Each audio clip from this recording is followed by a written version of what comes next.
محمد ممتاز پروانہ آپ نال مخاطبہ نامردمی انسان دی ایک مرض ہے اور اس مرض دے اثرات جو انسان تے مرتب ہوندے جڑے غیر فطری طور تے اس دے اندر مختلف پریشانی کا سبب بنتے ہیں، جس کی وجہ کیا جا سکتا ہے کہ نامردمی کے مضر اثرات کیا ہیں۔ دیکھو میرے دوستو کہ یہ ایک ایسی مرض ہے کہ اس کا اصل شاخسانہ کیا ہے، اس کی اپنی غلط کاریاں یا ارلی یا اپنے وقت سے پہلے کسی چیز کا تصرف کرنا یا اس کا ضائع کرنا، اور اس کا جس وقت خزانہ اپنے پاس نہ ہونے کی وجہ سے اس کے اندر اس کی زندگی کا ایک تعطل ہو جاتا ہے، تو اس پر اس کے اندر کئی ایسے اثرات پیدا ہوتے ہیں جس سے اس کی مرئی زندگی تبدیل ہو جاتی ہے اور اس کے اندر مختلف قسم کے عوارضات پیدا ہو جاتے ہیں، جیسے اس کے اندر چڑچاپن سا پیدا ہو جاتا ہے، مایوسی پیدا ہو جاتی ہے، اور اس کے اپنے اس افعال کو صحیح طرح انجام دینے میں کوتاہیاں ہوتی ہیں،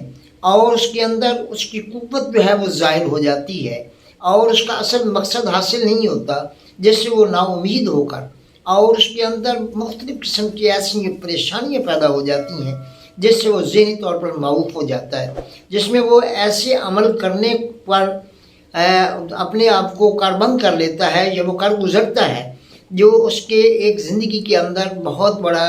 نقصان کا سبب بن جاتے ہیں۔ یعنی جو آدمی اپنی قوت سے بیزار ہوتا ہے اور مایوس ہوتا ہے تو یہاں تک خودکشی تک کیفیت جا پہنچتی ہے۔ جب نامردمی کی حالت میں جب اس کی شادی ہو جاتی ہے تو جو آنے والا اس کا ایک ساتھی زندگی کا ایک ہم سفر ہے، ہم شریک حیات ہے، جب اس کی ضروریات کو اس کے اندر اتنی کیپیبلٹی نہیں ہے، اس کے اندر یہ ایک ہمت نہیں ہے، تو جو اس کی قوت کو بحال کر کے اس کی قوت کو اس کے ساتھ اپنے افعال کو پرفارم کر سکے، تو جس کی نا امیدی سے اس کے دل کے اندر ایسی بیزاری پیدا ہوتی ہے کہ لوگوں کے ساتھ اس کے بعد بیٹھنا، مجالست کرنا یا ان کے معاملات میں دخل اندازی کرنا یا اپنی کوئی ایسی بات کرنا جس سے وہ ہر وقت اپنے آپ کو پریشان حالت میں اور اپنے آپ کو مایوس سمجھتا ہے اور لوگوں کے ساتھ گفتگو کرنا